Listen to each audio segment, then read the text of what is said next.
চলে যাব বাঁকুড়ায়। প্রশ্ন হচ্ছে, পদ্মের কাঁটা কি বাঁকুড়া? বারবার বারবার বারবার বারবার বিজেপির বিভিন্ন গোষ্ঠীদ্বন্দ্ব সামনে আসছে। গতকাল দেখিয়েছিলাম বিজেপির এক নেত্রী আত্মহত্যা করেছেন, তাকে ধর্ষণ এবং আত্মহত্যায় প্ররোচনা দেওয়ার অভিযোগ উঠেছে বিজেপিরই এক নেতার বিরুদ্ধে। সেই নেতা গ্রেফতার হলেন, অর্থাৎ তরুণ সামন্ত গ্রেফতার হলেন। কথা বলবো প্রতিনিধি দেবব্রতর সঙ্গে। দেবব্রত, এই তরুণ সামন্ত কে? তরুণ সামন্ত বিষ্ণুপুর সাংগঠনিক জেলা বিজেপির সম্পাদক।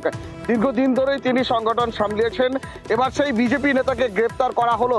যেমনটাই তুমি জানালে যে সোনামুখীর এক বিজেপি নেত্রীকে ধর্ষণ করা হয়েছে এবং তাকে মৃত্যুতে প্ররোচনা দেওয়া হয়েছে, এমনটাই কিন্তু অভিযোগ জানিয়েছে মৃত বিজেপির পরিবারের লোকজন। গত 23শে জানুয়ারি ওই বিজেপি নেত্রীর মৃত্যু হয়। এর পরেই 24শে জানুয়ারি সোনামুখী থানায় লিখিত অভিযোগ দায়ের করে। তারপর থেকেই কিন্তু অধরা ছিল এই বিজেপি নেতা তরুণ সামন্ত। অবশেষে তাকে আজ গ্রেপ্তার করলো জেলা পুলিশ, অর্থাৎ সোনামুখী থানার পুলিশ। আগামীকাল তাকে বিষ্ণুপুর মহকুমা আদালতে তোলা হবে। দীর্ঘদিন ধরেই অধরা ছিল এই তরুণ সামন্ত। এর আগেও যখন ওই বিজেপি নেত্রী জীবিত ছিলেন তখন আগের বছরের অর্থাৎ 23/10/2023 তারিখে তিনি ধর্ষণের মামলা রুজু করেছিলেন, অভিযোগ জানিয়েছিলেন নিজে। তারপরেও কিন্তু কোনো সুরাহা হয়নি। তরুণ সামন্তকে গ্রেফতার করা হলো, কাউকে জানিয়ে কোনো সুরাহা হয়নি। পুলিশ কি তদন্ত করে সেদিকে আমাদের নজর থাকবে। সৌমিত্র খান কি বললেন দেখুন, বিজেপি সাংসদ। তরুণ সামন্ত ব্যাগ রিপোর্ট আমরা কোনোদিন কোনো খারাপ দেখি।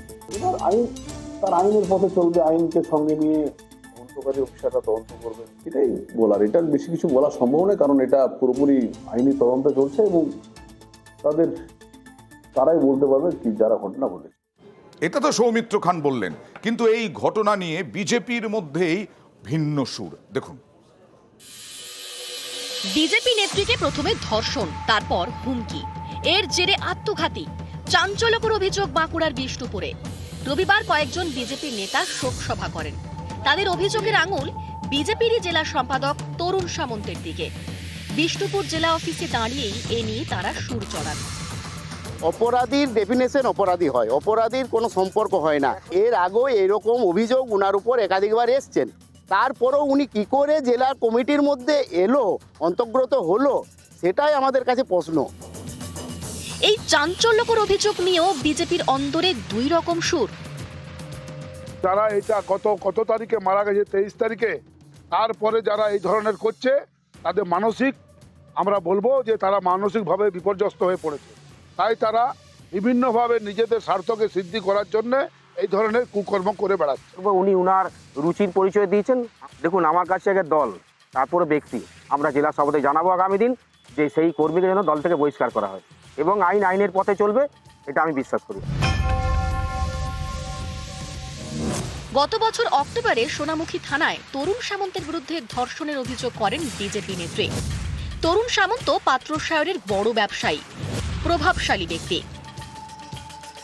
বিজেপির বিষ্ণুপুর সাংগঠনিক জেলার অন্যতম সম্পাদক। অভিযোগ, বিষ্ণুপুরের বিজেপি নেত্রীকে দলে বড় পদ পাইয়ে দেওয়ার টোপ দেন তরুণ। তারপর মিটিংয়ের নাম করে বাড়িতে ডেকে ধর্ষণ। ধর্ষণের মামলায় আগাম জামিন পান অভিযুক্ত বিজেপি নেতা। অভিযোগ, তারপর থেকে বারবার তিনি অভিযোগকারী নেত্রীকে হুমকি দেন। পরিবারের দাবি, এই মানসিক চাপেই গত 23শে জানুয়ারি আত্মহত্যা করেন বিজেপি নেত্রী। বিষ্ণুপুরের বিজেপি নেতা তরুণ সামন্তের বিরুদ্ধে সোনামুখী থানায় আত্মহত্যায় প্ররোচনার অভিযোগ করে মৃতের পরিবার। তারপর থেকেই বেপাত্তা অভিযুক্ত বিজেপি নেতা।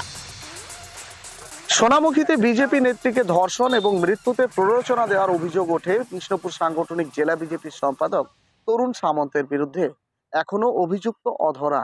এদিকে মৃত বিজেপি নেত্রীর শোক পালন নিয়ে বিষ্ণুপুরে শুরু হয় লোকসভার আগেই বিজেপির গোষ্ঠীদ্বন্দ্ব। বিষ্ণুপুর থেকে দেবব্রত মণ্ডল, নিউজ 18 বাংলা। দেখুন।